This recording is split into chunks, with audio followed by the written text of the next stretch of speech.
오래전에 기도에 대한 책에 그런 내용이 있었습니다. 이 저자가 우리가 기도하는 중에 무의미한 말, 생각 없는 기도들을 할 때가 많다 이러면서 저녁 식사의 장면을 하나 예로 들었습니다. 어떤 사람이 영양학적으로 형편없는 음식을 앞에 놓고 더군다나 소금투성이 기름 범벅인 음식을 놓고 그 옆에는 설탕에 잔뜩 든 음료수를 놓고서는 기도를 합니다. 식사 기도를 뭐라고 하느냐? 사랑해 주님, 이 음식에 축복하사 이것을 먹고 저희가 힘과 영양분을 얻게 하시고 그로 인하여 당신의 뜻을 행하게 하옵소서. 이렇게 기도하는 게 사실 우리의 모습이라는 거예요. 그러면서 하나님이 정말 이 기도에 응답하신다면 어떻게 해야 되느냐? 이 사람이 아멘 하기가 무섭게 그 사람을 식탁에서 밀어내시고 그 음식을 개에게 던져주는 것이리라. 그것도 그 개가 하나님한테 별로 소중한 개가 아니라면. 이해 안 되시죠? 그러니까 몸에 안 좋은 음식을 잔뜩 차려놓고 기도할 때 하나님 이 음식 먹고 우리가 건강하게 해주시고 하나님의 선한 일을 당신의 뜻을 이루게 해주십시오라고 한다면은 하나님은 어떻게 해야 되냐는 거예요. 이 사람을 정말 건강하고 하나님의 뜻을 이루게 하려면은 이 사람을 식탁에서 밀쳐내고 이 음식은 개나 주든가. 그것도 그 개가 어떻게 해요? 하나님이 사랑하지 않는 개라면. 하나님 사랑하는 개면 어떻게 해요? 걔한테도 그 음식 주면 안 된다라는 거예요. 그러면서 하시는 얘기예요. 우리의 기도가 왜 무의미하고 습관적으로 하느냐? 아무 생각 없이. 그리고 그 기도에 맞지 않는 행동을 한다라는 거예요. 이번에 그래서 또 다른 예를 들었어요. 우리가 이렇게 안 좋은 음식을 놓고 축복해달라고 기도하는 건 뭐하고 똑같느냐? 5학년짜리 학생이 시험을 마친 후에 사랑의 하나님, 미국의 수도가 제발 뉴욕이 되게 해주세요. 이렇게 기도하는 거랑 똑같다라는 거예요. 공부 안 하고 시험 보러 가서 답 잘못 쓰고서 나와서 하나님 내 답이 맞게 해주세요 라는 거랑 뭐가 틀리느냐? 그 얘기를 하는 거죠. 근데 여러분, 교회사에 재미난 이야기가 있어요. 마치 이 시험하고 똑같은 이야기입니다. 우리가 길에 가다 보면 전도할 때 예수천당 불신지옥 이런 얘기 많이 듣잖아요. 지금은 좀 거부감도 있고 논란도 있지만 이 말을 처음 시작하신 분이 누구냐면 최건능 목사님이라는 분이에요. 재미난 일화가 아주 많은 분인데 열정적으로 전도하고 밤새 기도하는 그런 분인데 이분이 신학교 들어가서 시험을 보게 됩니다. 전도는 열심히 하고 철학기도는 열심히 하는데 시험 공부 잘 못하셨어요.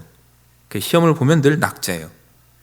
그래서 이분이 시험 보고 나올 때마다 뭐라고 하셨냐면은 시험 앞에선 성령님도 쩔쩔매는구나.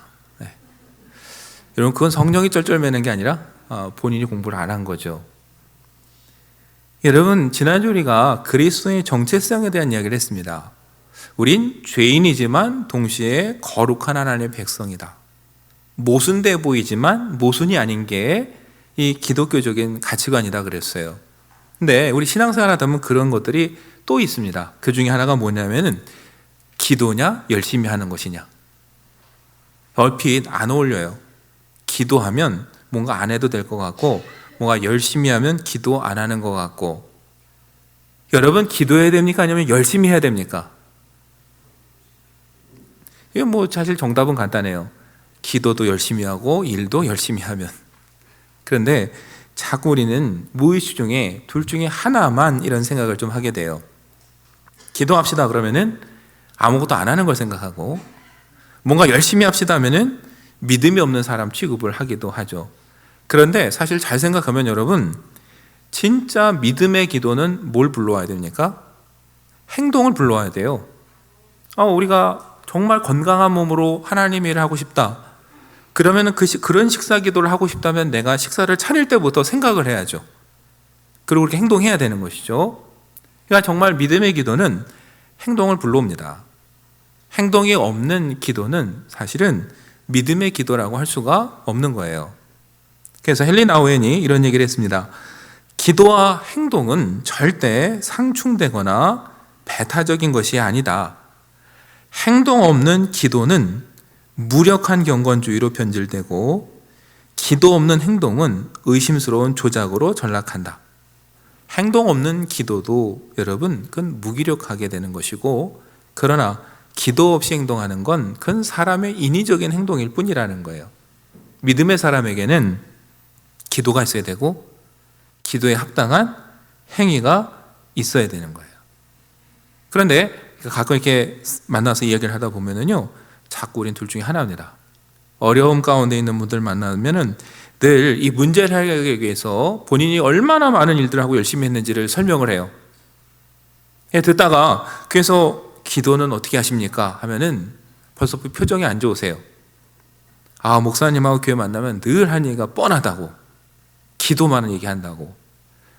그러면서 뭐라고 하시냐면, 목사님 제가 지금 기도할 기분이 아니에요 그래요. 네. 마음이 심란해서 기도가 안 돼요. 지금 제가 기도할 마음이 아니에요 그래요. 여러분, 기도를 기분으로 합니까? 그럼 심란해서 기도 못하면 기도는 언제 해야 됩니까? 문제 다 끝나고 해결되면 그때 가서 하는 게 기도인가? 아니죠. 사실은 심란하고 어려우니까 또 기도하는 거예요. 반대로 어떤 분들은 믿음이 너무 좋으셔서 기도만 합니다. 기도 열심히 하는 걸 알기 때문에 이제 집사님 뭔가를 좀 해보시죠. 그럼 아직 준비가 안 됐답니다. 하나님이 뭔가를 하실 때까지는 안 한답니다.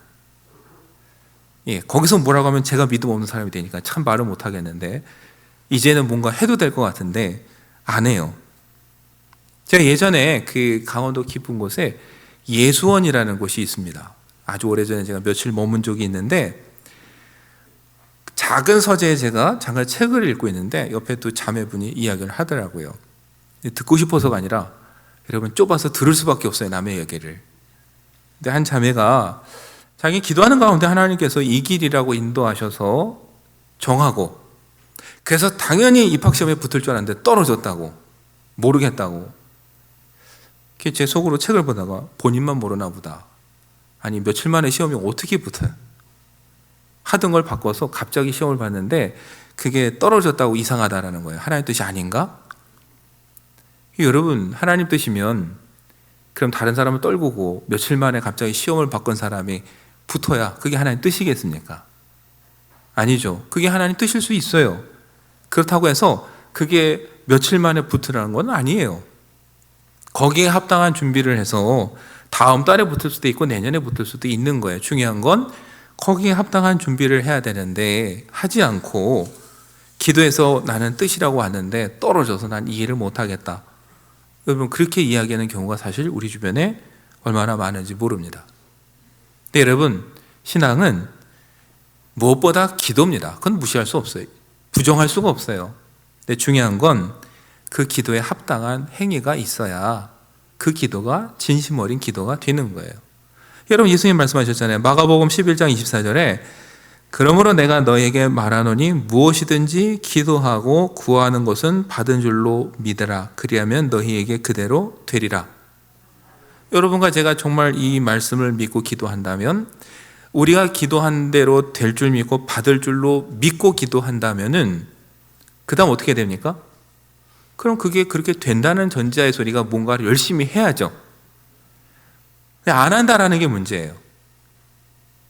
그렇게 따지면 여러분, 아무것도 안 한다면 내가 방금 한 기도가 진심인지 아니면 그냥 때가 돼서 나오는 습관적인 기도인지를 한번 생각을 해봐야 되는 거예요.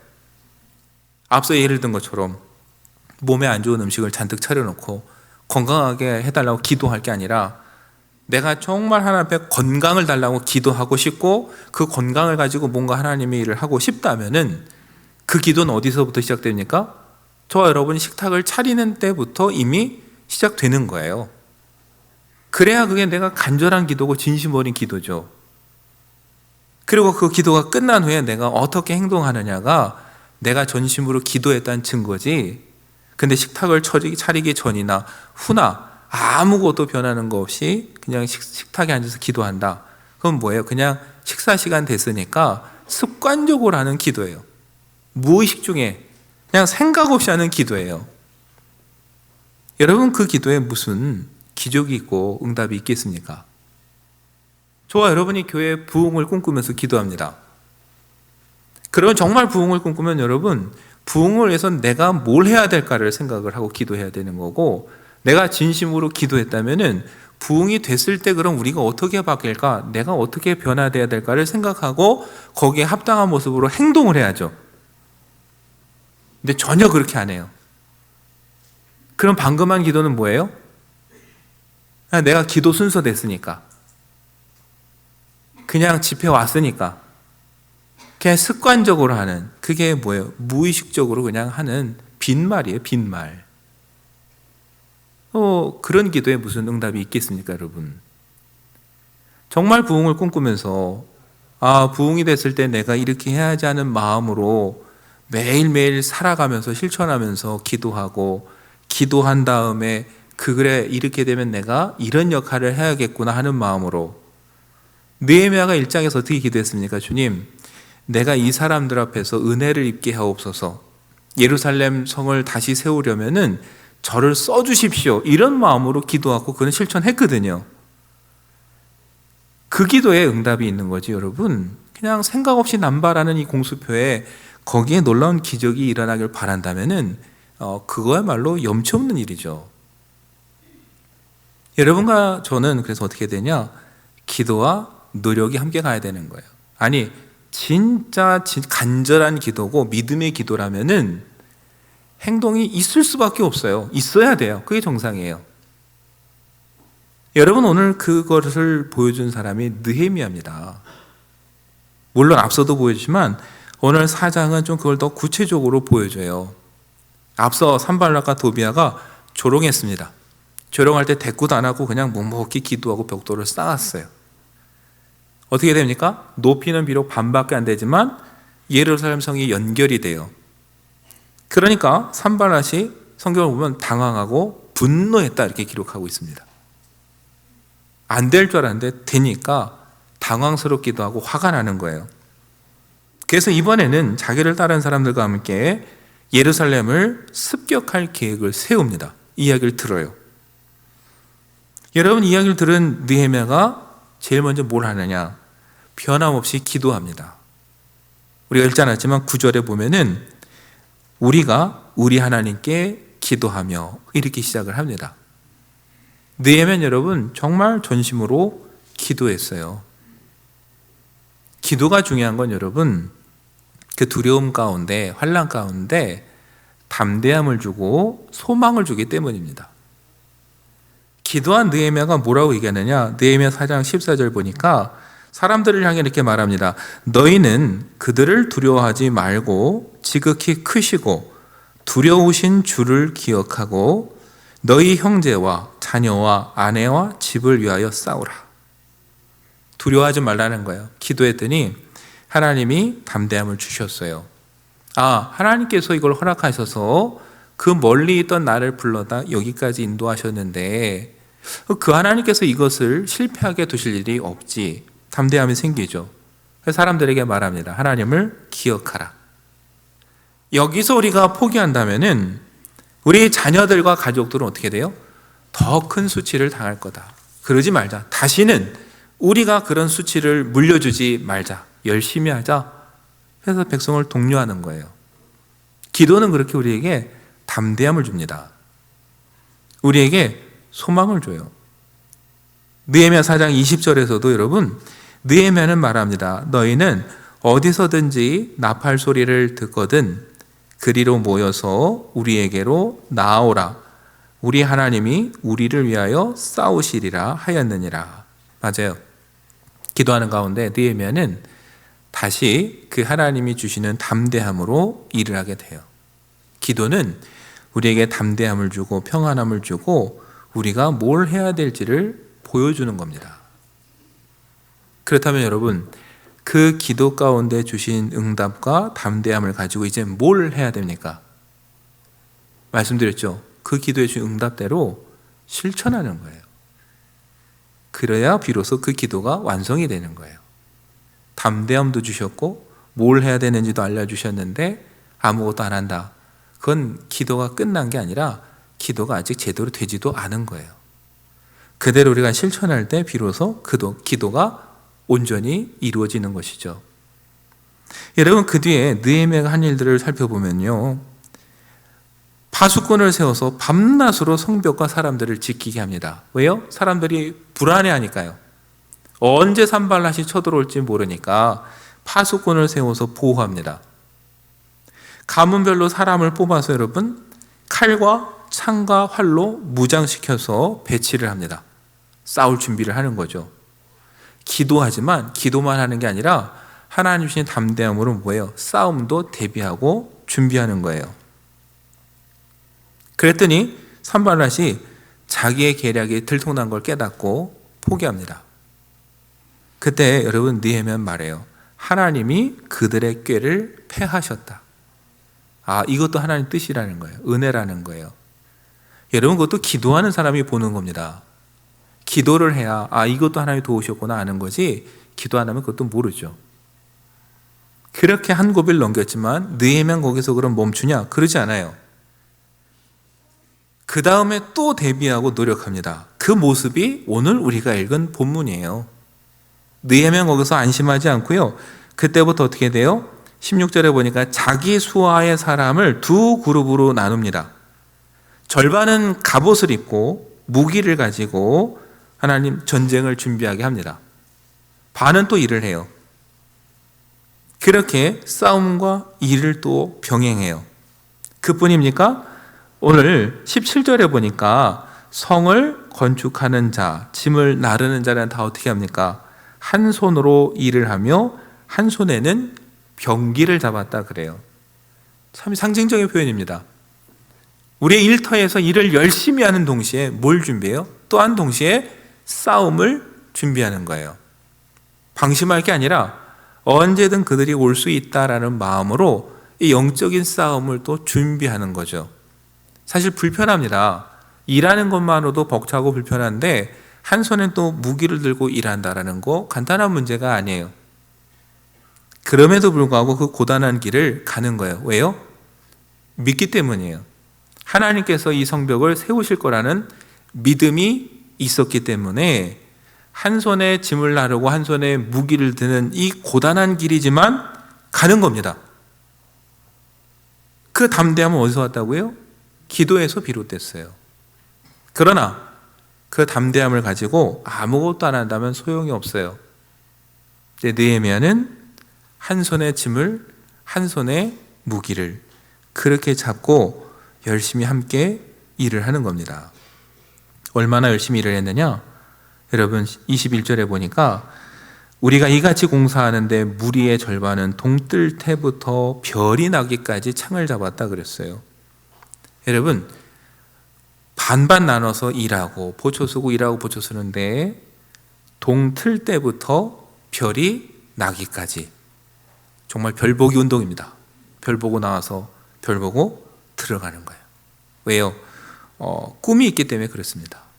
예루살렘을 다시 세워서 내가 다시는 수치를 당하지 말자. 우리 자식들이 다시는 이런 힘든 시절 겪지 않게 하자. 그런 여러분 다짐과 믿음이 있었기 때문에 그 힘든 시절을 그렇게 열심히 행했던 거예요. 여러분, 그러니까 느헤미야 우리에게 뭘 보여주냐면은 기도와 노력이 함께 가야만 이 예루살렘 성벽이 세워지는 것이지, 기도 없이는 이 도발하는 사람들의 시험을 이길 수가 없고, 그러나 기도한다고 그냥 성벽이 저절로 쌓여지는 않는다라는 걸 우리에게 보여주는 겁니다. 그러니 여러분과 제가 뭔가를 새롭게 세우겠다 이렇게 마음먹었다면 기도해야 되고, 그리고 그 목적을 위해서 저와 여러분이 거기에 합당한 모습으로 살아가야 돼요. 게을러서는 이룰 수 없습니다. 방심해서 이룰 수도 없고 누군가 대신 해주지도 않아요. 하나님께서 저와 여러분에게 보여주신 비전이 있다면, 확신을 주셨다면, 여러분 힘들지만 저와 여러분도 한 손에 수고를 하며 한 손에 무기를 잡고 열심히 일하는 그 노력이 필요한 시대입니다. 그래야 다시 모든 것들이 쌓아질 수 있죠. 여러분, 만약에 저 여러분이 수고도 없이 그냥 일이 다 되길 바란다면 우리는 뭔가를 착각하는 거예요. 하나님을 램프 요정 지니 정도로 착각하는 거예요. 내가 기도하면 하나님이 알아서 다 해주는, 그건 바뀐 거죠. 하나님이 우리의 주인이시고 우리가 하나님의 자녀고 종이라면 하나님이 우리에게 주신 그 비전을 위해서 누가 일해야 됩니까? 저와 여러분이 일해야죠. 근데 어느 순간부터 우리가 바뀌었어요. 기도하면 하나님께서 알아서 다 해결해 주시기를. 말은 내가 종이라고 하지만 사실 마음은 내가 주인이고 하나님을 종처럼 부리고 싶은. 근데 여러분, 진정한 믿음은 기도 가운데 하나님이 주신 비전과 사명을 위해서 오늘도 저와 열심히 일하는 것, 이게 진정한 믿음의 모습이라는 걸 느헤미야를 통해 다시 한번 생각하면 좋겠습니다. 출애굽기를 보면 이스라엘 민족이 애굽에서 나와서 광야길을 갈 때 아말렉 사람들이 공격을 합니다. 하나님께서 이 아말렉을 참 악하다고 표현하신 이유가 광야에서 힘들 때 그것도 힘이 없어서 뒤에 처진 사람들을 공격했기 때문에 하나님 참 악하다 그러셨어요. 이 아말렉과 그래서 르비딤에서 전쟁을 하게 되는데 우리가 잘 아는 대로 여호수아 나가서 열심히 전쟁을 합니다. 모세는 뭘 합니까? 열심히 기도를 합니다. 모세의 손이 내려오면 이스라엘이 지고 모세의 손이 올라가면 이스라엘이 이겼습니다.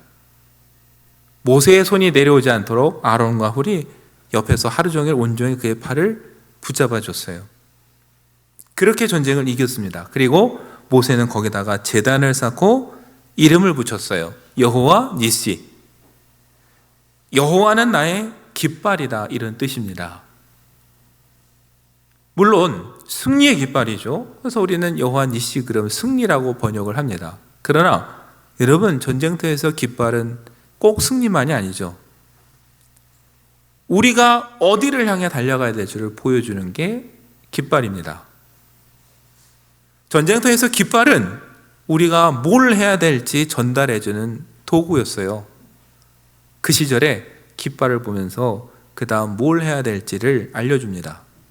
그게 깃발이에요. 나아갈 길을 보여주고 뭘 해야 될지를 알려주고, 그래서 그 깃발 아래서 모든 군인이 하나가 되는. 여러분, 신앙생활은 그렇게 하는 겁니다. 하나님께서 우리의 깃발이다. 그 하나님을 바라보면서 기도하는 가운데 어디로 가야 될지 보여주시고 우리가 뭘 해야 될지 알려주신다면 그 다음에 우리가 할 일은 뭐예요? 그 응답대로 열심히 싸우는 겁니다. 모세는 기도하는 게 그의 일이었고 아론과 훌은 모세의 팔을 붙잡아주는 게 역할이었고 여호수아는 나가서 열심히 싸웠습니다.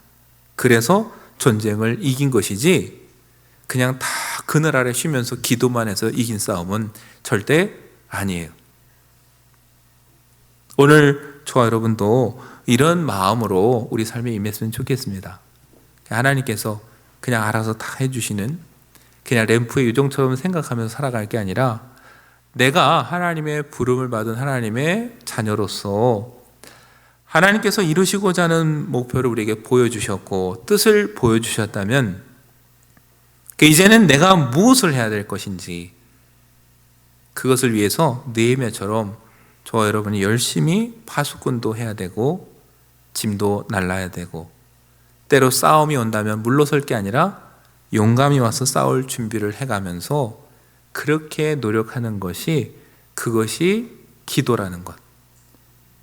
기도는 이 시간에 앉아서 우리가 입으로 하는 것만이 기도가 아니라 그 기도를 하기 전과 후에 우리의 삶의 모습까지가 모두가 포함돼서 기도라는 사실을 저와 여러분이 기억하고 그 믿음으로 우리가 참 코로나로 어려운 시대를 살아가고 있지만 다시 한번 믿음으로 일으켜 세워가는 그런 한 해가 되기를 간절히 축원합니다.